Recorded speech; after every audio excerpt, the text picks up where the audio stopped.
Hello दोस्तों, बहुत बहुत स्वागत है आपका आपके अपने पसंदीदा यूट्यूब चैनल अरुणोदय क्लासेस पर। साथियों, जैसे कि आपको विगत में अवगत है, मैं अरुण कुमार आर्य चर्चा करता हूं हर रोज के महत्वपूर्ण करंट अफेयर के प्रश्नों पर। तो साथियों, हमारी यह सीरीज 1 नवंबर 2022 से प्रारंभ हो गई थी और उसी सीरीज को आगे बढ़ाते हुए आज यानी कि 15 दिसंबर 2022 के करंट अफेयर के महत्वपूर्ण प्रश्नों पर हम चर्चा करेंगे। तो साथियों, देर न करते शुरुआत करते हैं आज का अपना सेशन। और सेशन शुरू होने से पहले आपका और हमारा भारतीय तिरंगा आपकी स्क्रीन पर। साथियों, चलिए शुरुआत कर रहे हैं अपने आज के पहले प्रश्न की। पहला प्रश्न आपकी स्क्रीन पर है, महानवंबर के लिए आईसीसी ने प्लेयर ऑफ द मंथ किस खिलाड़ी को दिया है? प्लेयर ऑफ द मंथ किस खिलाड़ी को दिया है? आपका ऑप्शन है ए विराट कोहली, आपका ऑप्शन है बी सैम करन, आपका ऑप्शन है सी जोस बटलर या आपका ऑप्शन है डी ईशान करन। तो साथियों, जो इसका सही आंसर है वो है जोस बटलर। सही आंसर क्या हो गया साथियों? इसका ऑप्शन सी सही आंसर हो गया। कृपा कहां रुकी थी? जोस बटलर पर। कहां रुकी थी कृपा? जोस बटलर पर। आइए जानते हैं विस्तार से किसके विषय में, आईसीसी के विषय में और प्लेयर ऑफ द मंथ जो चुने गए हैं उनके विषय में बात करेंगे। साथियों, हम आईसीसी की किसकी बात करेंगे? हम आईसीसी की इसकी फुल फॉर्म के विषय में जानेंगे और इसके विषय में अन्य तथ्यों को जानेंगे। तो साथियों, सबसे पहले जानेंगे आईसीसी की स्थापना कब हुई थी। ठीक है, इसकी फुल फॉर्म आपको पता होगा, इंटरनेशनल क्रिकेट काउंसिल। चलिए मैं लिख ही देता हूं। ठीक है, क्या है इसकी full form? International cricket council, अंतरराष्ट्रीय क्रिकेट परिषद। अंतरराष्ट्रीय क्रिकेट परिषद, इंटरनेशनल क्रिकेट काउंसिल। ठीक है साथियों, international cricket council, international cricket council, अंतरराष्ट्रीय क्रिकेट परिषद। अंतरराष्ट्रीय क्रिकेट परिषद इसकी फुल फॉर्म है, अंतरराष्ट्रीय क्रिकेट परिषद। अब हम इसके विषय में जानेंगे, अंतरराष्ट्रीय क्रिकेट परिषद। अब हम जानेंगे आईसीसी के विषय में, इसकी स्थापना कब हुई थी और इसके अन्य तथ्यों के विषय में भी हम जानेंगे। तो साथियों, मैं आपको बताता चलूं आईसीसी की स्थापना कब हुई थी। तो साथियों, आईसीसी की स्थापना जो हुई थी वो हुई थी 15 जून 1909 को। कब हुई थी? 15 जून 1909 को। ठीक है साथियों, अब मुझे आप बताइए इतिहास में इतिहास में बताइए 1909 को क्या हुआ था। तो साथियों, 1909 को हुआ था मिंटो मार्ले सुधार। क्या हुआ था 1909 को? मिंटो मार्ले सुधार। अगर मैं आईसीसी की किसकी बात करूं, मुख्यालय की बात करूं, आईसीसी के हेडक्वार्टर की बात करूं साथियों, तो आईसीसी का मुख्यालय कहां है? तो साथियों, आईसीसी का मुख्यालय है दुबई, यूएई, संयुक्त अरब अमीरात। आईसीसी का मुख्यालय कहां है साथियों? दुबई में है आईसीसी का मुख्यालय। ठीक है साथियों, यूएई, संयुक्त अरब एमिरेट्स, संयुक्त अरब अमीरात। अगर मैं बात करूं साथियों आईसीसी के किसकी अध्यक्ष की, ठीक है, सॉरी आईसीसी के वर्तमान चेयरमैन की, आईसीसी के चेयरमैन की अगर मैं बात करूं साथियों, तो आईसीसी के जो चेयरमैन है वो है ग्रेग बर्कले। आईसीसी के चेयरमैन कौन साथियों? Greg Berkeley. आईसीसी के चेयरमैन है ग्रेग बर्कले, जो अभी हाल ही में बने हैं। तो साथियों, ये आपका फैक्चुअल जीके भी कवर हो रहा है करंट अफेयर के साथ में, स्टैटिक जीके भी आपका करंट अफेयर के साथ में क्लियर हो रहा है। मैंने पूरा बता दिया आईसीसी के विषय में। ये है महत्वपूर्ण तथ्य किसके विषय में? आईसीसी के विषय में। अभी हाल ही में आईसीसी ने किसको? जोस बटलर को क्या चुना है? प्लेयर ऑफ द मंथ चुना है, प्लेयर ऑफ द मंथ चुना है। और जोस बटलर आपको बताता चलूं, जोस बटलर जो है वो कहां के खिलाड़ी हैं? जोस बटलर है इंग्लैंड के खिलाड़ी। कहां के खिलाड़ी साथियों? ये हैं इंग्लैंड के खिलाड़ी जोस बटलर। ठीक है, जोस बटलर को चुना गया है क्या? Player of the month, player of the month. ठीक है साथियों, अगर मैं बात करूं आपसे किसकी, अभी आईसीसी ने टॉप रैंकिंग वाले खिलाड़ी चुना है, टॉप रैंकिंग वाला खिलाड़ी चुना है। तो आईसीसी के द्वारा हाल ही में टॉप रैंकिंग खिलाड़ी चुने गए हैं सूर्य कुमार यादव। मैं यही लिख देता हूं, दूसरा पेन ले लेता हूं। ठीक है साथियों, ध्यान दीजिएगा, आईसीसी की टॉप रैंकिंग वाले खिलाड़ी, आईसीसी की टॉप रैंकिंग वाले खिलाड़ी कौन चुने गए हैं? तो साथियों, ये चुने गए हैं कौन? सूर्य कुमार यादव। कौन चुने गए हैं? ये चुने गए साथियों सूर्य कुमार यादव। ठीक है साथियों, अच्छा, और स्टैटिक जीके की अगर हम बात करें तो अभी हाल ही में किस युवा खिलाड़ी ने वनडे शतक में सबसे कम उम्र में दोहरा शतक लगा दिया है? तो वो बने हैं ईशान करन। कौन बने हैं साथियों? ईशान करन। ठीक है साथियों, मैं लिख देता हूं यहां को, एक मिनट जरा मैं कलर सेलेक्ट कर लूं। ठीक है साथियों, किसकी बात कर रहा हूं साथियों? मैं बात कर रहा हूं दोहरा शतक लगाने वाले, दोहरा शतक। ठीक है साथियों, अभी हाल ही में दोहरा शतक लगाने वाले सबसे कम उम्र के खिलाड़ी बने हैं, सबसे कम उम्र के खिलाड़ी बने हैं या युवा खिलाड़ी बने हैं? कम उम्र के खिलाड़ी कौन बने हैं साथियों? तो वो बने हैं साथियों ईशान करन। कौन बने हैं साथियों? ईशान करन।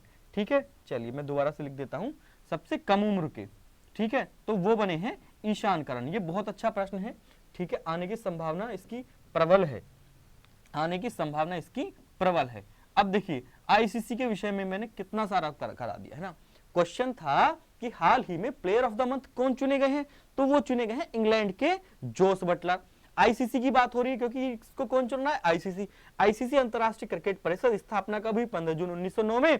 मुख्यालय कहाँ है? दुबई, यूएई यानी संयुक्त अरब अमीरात में। और चेयरमैन कौन है? तो चेयरमैन है साथियों ग्रेग बर्कले, आईसीसी के। अभी हाल ही में आईसीसी के द्वारा टॉप रैंकिंग खिलाड़ी किसे चुना गया है? तो वो चुना गया है सूर्य कुमार यादव। ठीक है साथियों, ये क्या लिख रहा है? ये लिख रहा है ये सूर्य कुमार यादव। ठीक है साथियों, कौन चुने गए हैं? सूर्य कुमार यादव।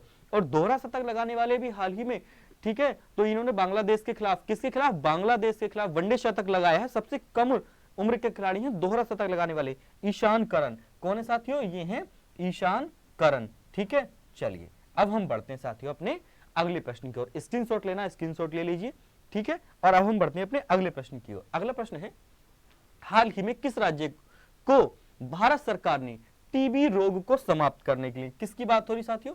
टीबी रोग को समाप्त करने के लिए एसीएसएम पर एक राष्ट्रीय कार्यशाला में अपने जन आंदोलन, टीबी को समाप्त करने के लिए जन आंदोलन चलाया।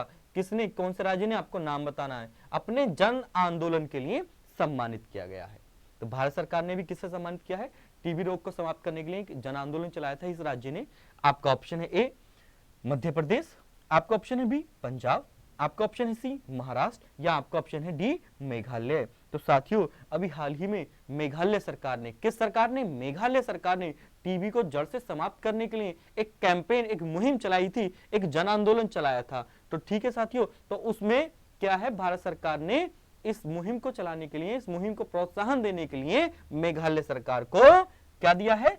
सम्मानित किया है। तो आपका ऑप्शन इसमें डी सही हो जाएगा। ठीक है साथियों, डी ऑप्शन आपका सही हो जाएगा। किसने चलाया है? ये मेघालय ने। ठीक है, क्या चलाया है? एक जन आंदोलन टीबी को समाप्त करने के लिए। ठीक है, टीबी को समाप्त करने के लिए किसकी बात हो रही साथियों? ये बात हो रही ट्यूबरक्लोसिस। टीबी की जो फुल फॉर्म है, एक रोग है, क्षय रोग है, एक हृदय रोग है। ठीक है, टीबी, ट्यूबरक्लोसिस। तो टीबी को रोग को समाप्त करने के लिए, टीबी रोग को कम करने के लिए एक कैंपेन चलाया था। ठीक है, तो कैंपेन किस राज्य ने चलाया था? मेघालय सरकार ने चलाया था। अगर मैं साथियों बात करूं मेघालय के सीएम की, किसकी बात करूं अगर मैं? मेघालय के सीएम की, और मेघालय की कैपिटल की, और मेघालय की कैपिटल की। तो साथियों मेघालय की जो कैपिटल है वो है शिलोंग। मेघालय की जो कैपिटल है वो क्या है साथियों? शिलोंग। ठीक है, और मेघालय के सीएम कौन है? मेघालय के सीएम है साथियों कोनार्ड संगमा। कौन है मेघालय के सीएम? ये है कोनार्ड संगमा। ठीक है साथियों, अगर मैं बात करूं ट्यूबरक्लोसिस से रिलेटेड यानी कि टीबी से रिलेटेड, तो विश्व क्षय रोग दिवस, विश्व टीबी दिवस, किसकी बात करूं साथियों में? विश्व टीबी दिवस या विश्व क्षय रोग दिवस, विश्व टीबी दिवस या विश्व क्षय रोग दिवस, इसको हिंदी में बोलते हैं क्षय रोग। क्या बोलते हैं साथियों इसको हिंदी में? इसको बोलते हैं क्षय रोग, विश्व टीबी दिवस। तो साथियों ये मनाते हैं हम 24 मार्च को। कब मनाते हैं साथियों? ये हम मनाते हैं 24 मार्च को। क्या? विश्व टीबी दिवस। ठीक है, कब मनाते हैं साथियों? हम मनाते हैं 24 मार्च को। ठीक है, चलिए ये क्लियर हो गया। अब हम बढ़ते हैं अपने अगले प्रश्न की ओर। अगला प्रश्न क्या है? अगला प्रश्न है, हाल ही में किस देश ने विश्व का पहला कमर्शियल मून लैंडर लॉन्च किया है? तो विश्व का पहला कमर्शियल मून लैंडर यानी कि चंद्रमा पर एक प्रक्षेपित यान। ठीक है, तो एक कमर्शियल प्रक्षेपित यान किस देश ने लॉन्च किया है? आपका ऑप्शन ए है जापान, आपका ऑप्शन बी है इंडिया, आपका ऑप्शन सी है चाइना, या आपका ऑप्शन डी है यूएसए। तो साथियों इसका सही आंसर हो गया जापान। हाल ही में जापान ने अपना एक मून लैंडर, एक कमर्शियल मून लैंडर सेंड किया है फाल्कन 9 रॉकेट से स्पेसएक्स की। चलिए हम बात करेंगे थोड़ा सा इसके विस्तार के विषय में, है ना, इसके विस्तार से हम जानेंगे। पहला कमर्शियल मून लैंडर, ठीक है साथियों, किसने? जापान ने। किसने साथियों? जापान ने। ठीक, क्लियर हुआ।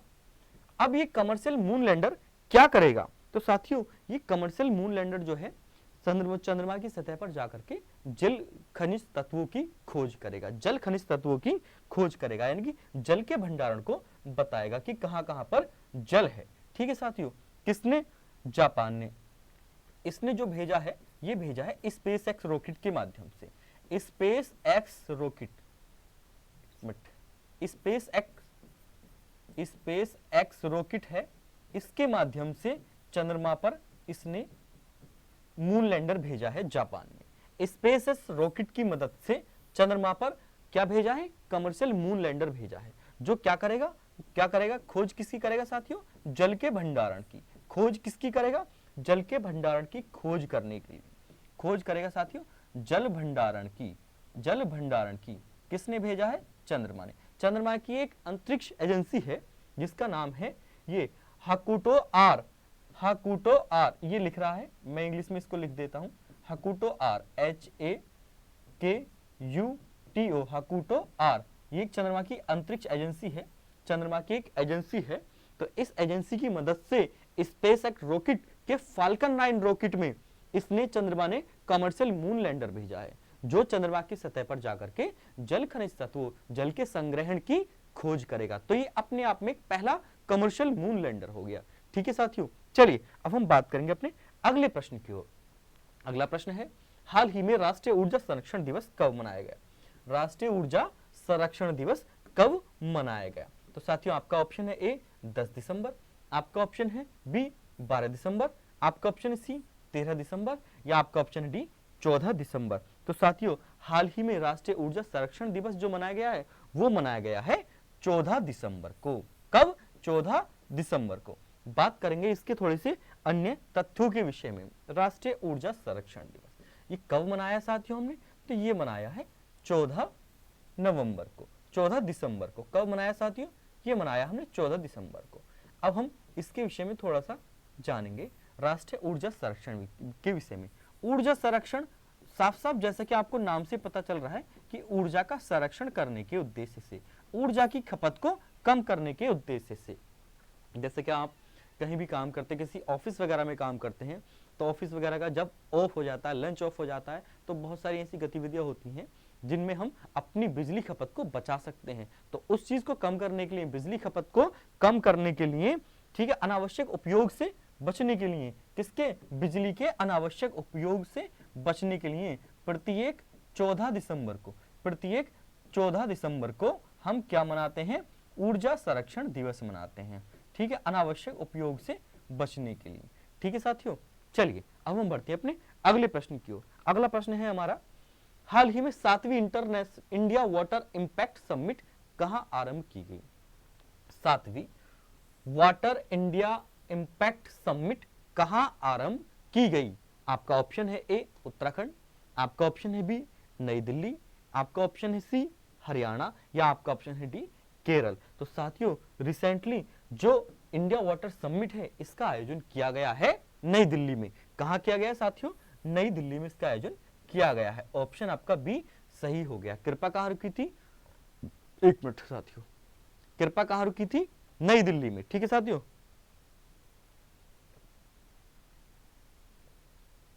चलिए बढ़ते हम अपने इसके विषय में जानेंगे। थोड़ा सा इंडिया वाटर समिट के विषय में हम थोड़ा सा विस्तार से जानेंगे। India water summit Namami Gange इसको प्रमोट कर रहा है। कौन प्रमोट कर रहा है? नमामि गंगे इसको प्रमोट कर रहा है, नमामि गंगे मिशन। ठीक है साथियों, ये नदी घाटियों के संरक्षण के विषय में इस समिट का आयोजन किया गया। ठीक है साथियों, किसके? नदी घाटियों से संबंधित विभिन्न मुद्दों पर चर्चा करने के लिए। नदी घाटियों से संबंधित विभिन्न मुद्दों पर चर्चा करने के लिए, नदी घाटियों से संबंधित विभिन्न मुद्दों पर चर्चा करने के लिए। ठीक है, किस समिट का आयोजन किया गया? नमामि गंगे के मिशन के माध्यम से इंडिया वाटर इंपैक्ट समिट का आयोजन कहां किया गया? तो साथियों ये किया गया नई दिल्ली में। कहां किया गया? ये किया गया नई दिल्ली में। ठीक है साथियों, चलिए अब हम बढ़ते हैं अपने अगले प्रश्न की ओर। अगला प्रश्न हमारा क्या कह रहा है? तो अगला प्रश्न है हमारा, हाल ही में टेनिस प्रीमियर लीग 2022 की विजेता कौन सी टीम बनी है? आपका ऑप्शन है ए मुंबई, आपका ऑप्शन है बी दिल्ली, आपका ऑप्शन है सी हैदराबाद या आपका ऑप्शन है डी राजस्थान। तो साथियों अभी जो हाल ही में टेनिस प्रीमियर लीग 2022 हुई है तो उसकी विजेता बनी है हैदराबाद टीम। कौन सी टीम साथियों? हैदराबाद टीम। आपका ऑप्शन सी सही हो गया। थोड़ा सा जानेंगे किसके विषय में? टेनिस प्रीमियर लीग के विषय में। किसके विषय में? टेनिस प्रीमियर लीग के विषय में। ये कहां आयोजित की गई थी? Tennis premiere league. Tennis premiere league ये कहां आयोजित की गई थी?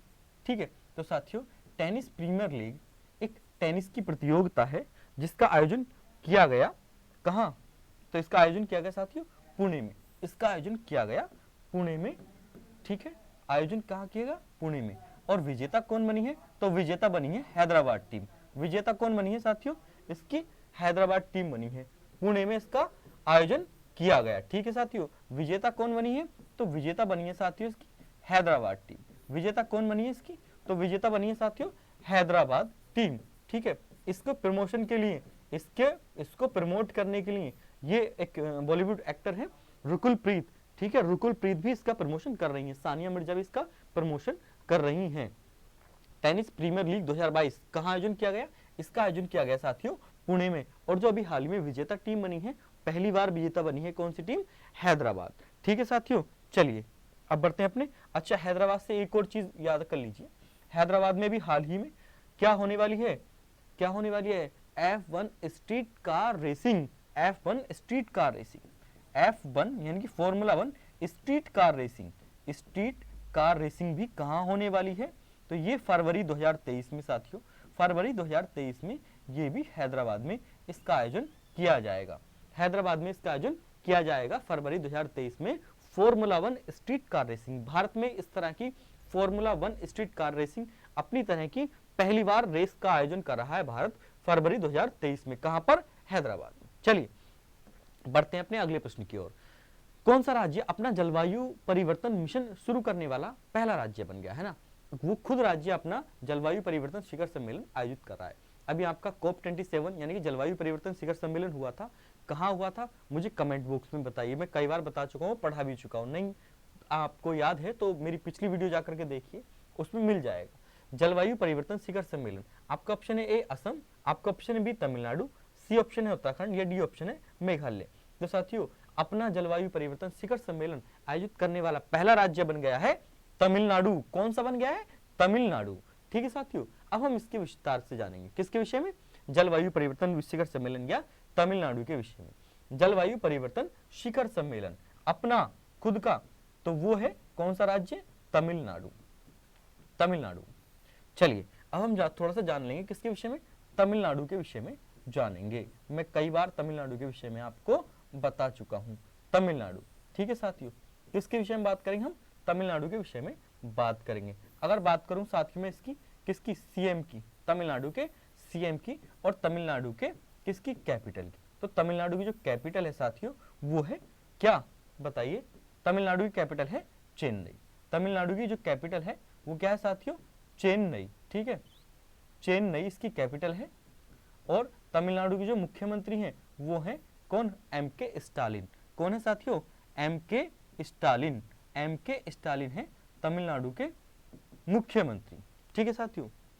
अच्छा, तमिलनाडु के विषय में अगर और हम बात करें तो हाल ही में एक जैव विविधता स्थल पाया गया है। कहां पर? तमिलनाडु में। तमिलनाडु में क्या पाया गया है? एक जैव विविधता स्थल पाया गया है। जैव विविधता स्थल, जैव विविधता स्थल पाया गया है। कहां पर? तमिलनाडु में। ठीक है, जैव विविधता स्थल कहां पाया गया साथियों? तमिलनाडु में पाया गया है। और तमिलनाडु के विषय में अगर और हम बात करें तो तमिलनाडु, चलिए इतना ही बहुत है ना फैक्चुअल जीके में, स्टैटिक जीके में, क्योंकि हमें आगे प्रश्न करने हैं। बात करेंगे हम अगले प्रश्न की। हाल ही में किस राज्य के विख्यात गमोसे, ये गमोसा है ना कि समोसा, ठीक है साथियों, ये गमोसा लिखा है, ये समोसा नहीं लिखा, ये समोसा नहीं लिखा, ये क्या लिखा है? गमोसा। ठीक है साथियों, ये क्या लिखा है? गमोसा। ठीक है, गमोसे का मैं मीनिंग बताऊंगा अभी। चलिए मैं बता देता हूँ गमोसे का जो मीनिंग है। गमोसे का मीनिंग है गमछा। ठीक है, गमोसे का मीनिंग क्या है? गमछा। तो ये गमोसा नहीं, ये समोसा नहीं लिखा, ये क्या लिखा है? गमोसा। ठीक है साथियों, हाल ही में किस राज्य के विख्यात गमोसे को जीआई टैग दिया गया, जीआई टैग दिया गया। आपका ऑप्शन है ए गमोसा कहाँ का है, हिमाचल प्रदेश, आपका ऑप्शन है बी तेलंगाना, सी ऑप्शन है मेघालय, या डी ऑप्शन है असम का। तो साथियों भी हाल ही में रिसेंटली गमोसे को और बहुत सारे उत्पाद हैं, है ना, उनको जीआई टैग दिया गया है भारत सरकार की ओर से। तो गमोसा कहाँ का है, ये साथियों असम का। कहाँ का है, ये है असम का। आपका ऑप्शन डी सही हो गया। कृपा कहाँ रुकी थी, असम पर कृपा रुकी थी। कहाँ रुकी थी कृपा, असम पर कृपा रुकी थी। अब हम जानेंगे थोड़ा सा अन्य जीआई टैग के विषय में। ये क्या, किसकी बात कर रहे हैं साथियों, हम बात कर रहे हैं जीआई टैग की। क्या होते हैं जीआई टैग, क्या होते हैं जीआई टैग? तो जीआई टैग मतलब भौगोलिक संकेतक, भौगोलिक संकेतक, ज्योग्राफिकल इंडिकेशन। किसी क्षेत्र विशेष की संस्कृति, विरासत, कुछ उत्पाद है, कला है, उसको, उसकी विशेषता बताने वाला, किसी क्षेत्र विशेष की संस्कृति, उत्पाद, कला, है ना, उसकी विशेषता को बतलाने वाला कोई भी ऐसा उत्पाद या वस्तु, ठीक है, तो वो जीआई टैग के दायरे में आ जाती है। भारत सरकार उसको जीआई टैग दे देती है। जैसे मैंने आपको बता चुका हूं कि आप किसी भी राज्य से संबंधित है और किसी भी शहर से, उस राज्य, उस शहर में कुछ ऐसी चीज जो उसकी सांस्कृतिक विरासत को, उसकी भौगोलिक विरासत को, उसकी भौगोलिक महत्ता को दर्शाती है, तो उसको भारत सरकार क्या दे देती है, एक भौगोलिक संकेतक दे देती है। तो ठीक है साथियों, ये है गमोसा। क्या है साथियों, ये है गमोसा। गमोसा यानी कि गमछा। ठीक है साथियों, ये है गमोसा, गमोसा यानी कि गमछा। तो ये कहाँ का जीआई टैग है, ये है असम का। ठीक है साथियों, ये कहाँ का जीआई टैग है, ये है असम का। बात करूंगा मैं खुबानी की, ये क्या है, खुबानी। क्या है साथियों, ये है खुबानी। तो खुबानी को भी जीआई टैग मिला है, खुबानी को भी जीआई टैग मिला है। तो ये कहाँ की है साथियों, ये है लद्दाख की। कहाँ की है, ये है लद्दाख की। ठीक है, तो यानी कि यहाँ पर लद्दाख में खुबानी अपनी विशेषता बताती है। खुबानी कहाँ की फेमस है, लद्दाख की खुबानी फेमस है। उसी तरह की ये है साथियों सफेद अलीगंज प्याज, ये है सफेद प्याज साथियों। क्या है, ये है सफेद प्याज। ठीक, सफेद प्याज, तो ये कहाँ की है, सफेद प्याज, तो साथियों ये है महाराष्ट्र की। ये कहाँ की है, ये है महाराष्ट्र की। ठीक है साथियों, तो इन तीनों उत्पादों को भारत सरकार की ओर से क्या मिला है, जीआई टैग मिला है। क्या मिला है, जीआई टैग मिला है। अगर मैं बात करूं साथियों कुल जीआई टैग की, अब तक कुल जीआई टैग, अब तक कुल जीआई टैग, तो साथियों अब तक जो कुल जीआई टैग हो चुके हैं वो हो चुके हैं 432। ठीक है, कितने हो चुके हैं, 432 जीआई टैग अब तक दिए जा चुके हैं।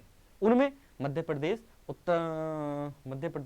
उत्तर प्रदेश, कर्नाटक, तमिलनाडु, ये प्रमुख राज्य हैं जहां पर सर्वाधिक जीआई टैग दिए गए हैं। अपने उत्तर प्रदेश को भी बहुत सारे जीआई टैग दिए गए हैं। ठीक है साथियों, बढ़ते हैं हम अपने अगले प्रश्न की ओर। अगला प्रश्न है, हाल ही में प्रधानमंत्री नरेंद्र मोदी जी ने मोपा इंटरनेशनल हवाई अड्डे का शुभारंभ किस राज्य में किया?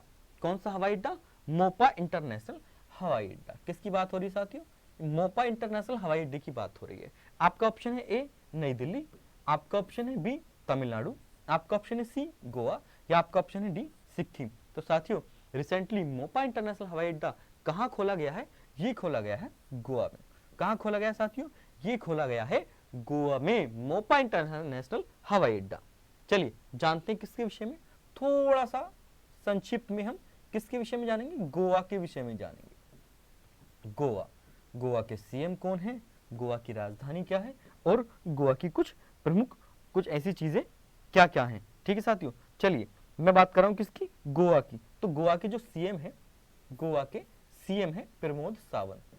गोवा के सीएम कौन है साथियों, गोवा के सीएम है प्रमोद सावंत। ठीक है, गोवा की कैपिटल की बात करूं तो आप कैपिटल से भी भली भांति परिचित होंगे। गोवा की कैपिटल है साथियों पणजी।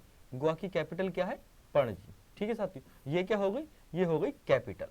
ये क्या हो गई साथियों, ये हो गई कैपिटल। और ये क्या हो गई, तो ये हो गए साथियों सीएम।